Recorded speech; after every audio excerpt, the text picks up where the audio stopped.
What's up, YouTube? Wanted to come back at it again. I tried to record this earlier and I got cut off.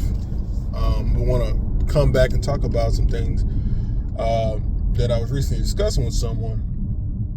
Before we get started in the video, if you could do me a favor, hit the like, share, and subscribe, and comment on my video. It really helps me grow the channel. But anyway, I want to jump into what some people call wife things, right? You may have seen this on different social media platforms where some women would say, "Oh, I'm not doing that because I'm not a wife. I'm not doing X, Y, Z because you hadn't put a ring on it yet." Like for example, might not be cooking or cleaning or doing laundry, whatever it is for a man, because she's not been made a wife, right? And I find that statement so ironic because the whole purpose, it used to be people stayed virgins until they were married, right? And I'm not trying to disparage anyone because obviously, we all have, probably most of us that's listening to this are, we're not virgins until we got married or, maybe not planning to get married. But I find it funny, using the logic of, I won't do wifely things until I become a wife when you've already given away the most precious thing that a wife have and double down on it in some situations where you might have had a kid out of wedlock, right? There's a reason that particular phrase comes into fruition because you having a kid out of wedlock means you're supposed to marry before you carry, right? So you take this thing that which is most precious thing that I think a woman can give a man in this world, right? Perpetuating his legacy, right? So you're perpetuating his legacy by giving him a kid. You're still not married to him, and yet you would say things, well, we're not married, so I won't do this, that, and the third. Hopefully it's not the case for some women that have given up babies, but some have. They're not willing to play house to that extent. Some women are, and this is not to point the finger at women who are doing the things they need to do to try to become a wife, right? In addition to maybe giving up the innards, right? Because some women, they are doing everything they can to become a wife and they just haven't become a wife yet, right? Because for whatever reason, right? They're calm, they're submissive, they're doing the things that they're doing, and they just haven't taken the next step for whatever reason. This is basically to point to those individuals who say, well, I'm not going to cook for a man that isn't my husband, but you will have, you'll have relations with him. It's so weird to me that the thing that should be the most precious in a relationship is given away freely without qualms, and the things that should be mediocre in a relationship, cooking and caring for a person, are held in reserve because there's not a commitment there. And it's so funny to me because like someone will won't even use the wife thing. They were just like, oh, that's not my man, so I'm not gonna do that. But you're giving this particular man everything that your man would get. And that leads me into a further rabbit hole, right? So some women will say, "Oh, I'll do all these extra things with a man because that's not my man." Like, they'll have relations with an additional person in the mix, right? And they say, "Well, I can do this because this is not my boyfriend. This is not my man." In what world do you think your man wants to know that, hey, this other guy didn't have to jump through hoops. This other guy didn't have to do all of these things, but he got the most open side of you.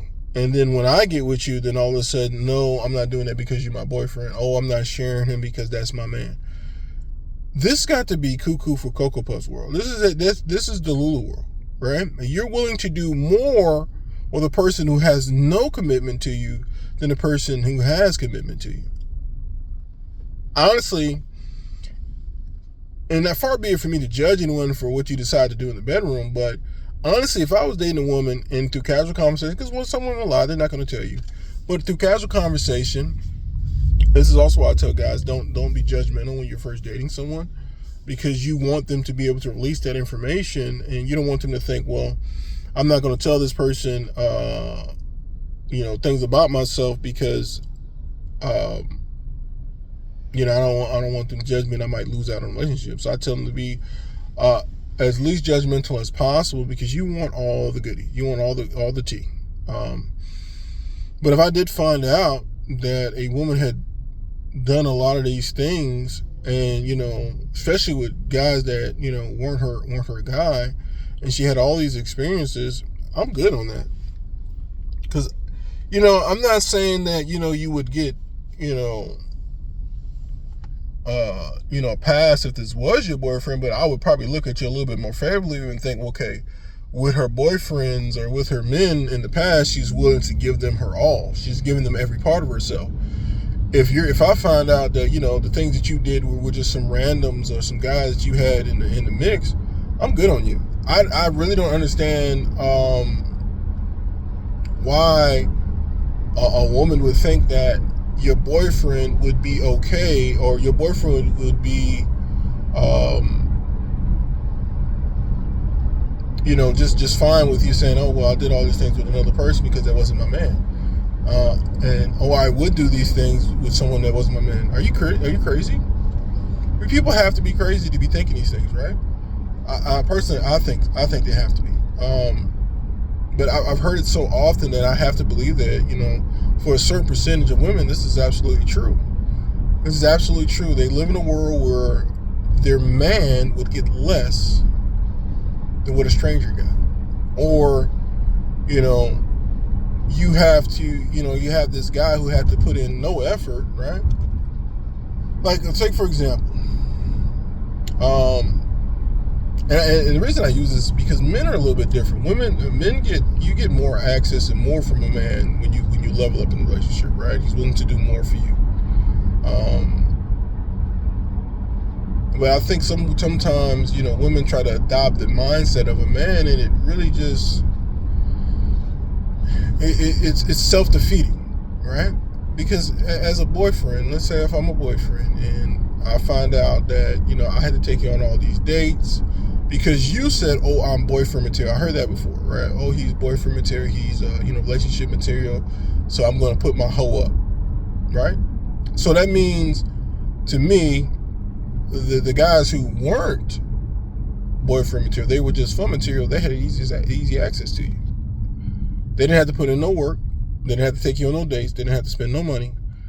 And they were able to get every part of you that your boyfriend had to put in work to get. As a man, when I would hear that, oh, you're dead to me. You're dead to me. You know what I mean? Like, you're telling me that I gotta work for something that someone else didn't? What that's it just doesn't make any sense. Because, like, let's use this analogy. Let's say you're building a house, right? And you have two people building a house, and one person gets all the lumber, all the materials, all the labor for free. You, on the other hand, have to put in all this work to have your house. Everything has to come out of pocket. You're the one doing the labor and everything like that. While there may be some satisfaction because, oh, I built these with my two hands, the other guy just gets to walk in the house for free. There's no let's make this a little bit more. I think the same analogy, but let's make it a little bit more potent. Let's say you're the one that you realize you walk into a house. You had to get your credit together. You had to do all these things to purchase this house, right? And you meet the guy who's selling the house. You're like, hey man, it's a really nice house. What do you have to do to get into yourself? Oh no, somebody gave it to me. And you find out the same person that gave them the house that they're now selling, you have to pay them money to buy the house, but this other person just got to move in for free. Wouldn't you feel slighted? Like, I gotta do all these things to fix my credit. I gotta get all this money together to buy this house, and you're giving away houses. So this person got to live in the house rent free with nothing, but I have to actually buy the house. And I think that's what it is. Some of these guys, and maybe, some of us just not that guy. You maybe have been a guy to a different girl. You're getting to rent that for free, and another person has to pay for it. It's unfair to the person who has to pay for it. Like, I get free use of your vehicle, I can drive it when I want. I don't have to put no gas in it. I have to put no maintenance into it. I think that's better than, like, you get a car and, someone else you buy the car off the lot. Now the person that had to buy it off the lot may have to put in work. But everybody else who's at the other owners and other people that have driven the car, they didn't have to put no gas in it. They didn't have to put no maintenance into it. They ain't put no new tires in it. They just drove it recklessly with abandon. They put a few dents and scrapes in it, and maybe had an accident or two. Now here you come and you're like, oh man, it's a decent looking car. And they're like, oh well, yeah, definitely you can get this car, but you gotta do the maintenance on it. You gotta put the gas in it. You gotta make payments on it, and you gotta fix a few things in order for it to drive safely. You're like, okay, cool. I guess it looks like a decent car if I fix it up. If I maintain it, I should be able to get a lot of use out of it. And then you look at the Carfax, you're like, wait a minute. So all these other guys got this car for free, and I had to pay for it and I had to do all these things. It's unfair. But that's the predicament that a lot of women put men in. They let everybody else drive it for free, get free use out of it, and then now when they realize that, hey, I'm posting some high mileage. Hey, sir, with Mr. Good Credit, I want you to pay the highest interest rate, and I want you to, make the highest payment, and I need you to maintain me while I'm falling apart. It's crazy. But, honestly, guys, we can talk about that for days and, days on end. I just think it's so crazy how some women, and like I said, not all, but some women will use the lack of relationship to justify their behavior, whether that be, hey, I'm not going to do these things because I'm not a wife, or hey, I can do these things because he's not my husband. I just don't know where they get that mentality from, and I think it boils down to Miss Independent Woman, or a lack of morality now. Everybody wants to have so much equality, but I think that the more that women try to be like men, the more detrimental society becomes, because somebody has to be the softer sex. You can't have two, masculine energies in the same house. You can't have two feminine energies in the same house, right? That is never going to work, and I think that's why we are forced with some of the problems. Forced to see some of the problems that we have right now.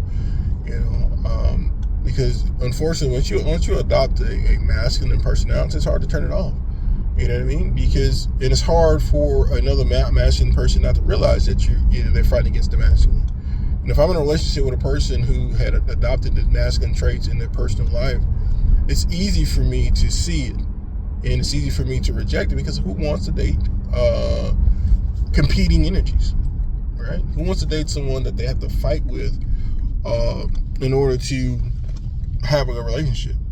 Anyway, just some of my thoughts. Tell me what you guys think. We could definitely have more discussion on this. But do me a favor, hit the like button, and make a comment if you disagree, if you've experienced this in your own relationships. We can open up the discussion. Anyway, guys, have a great one.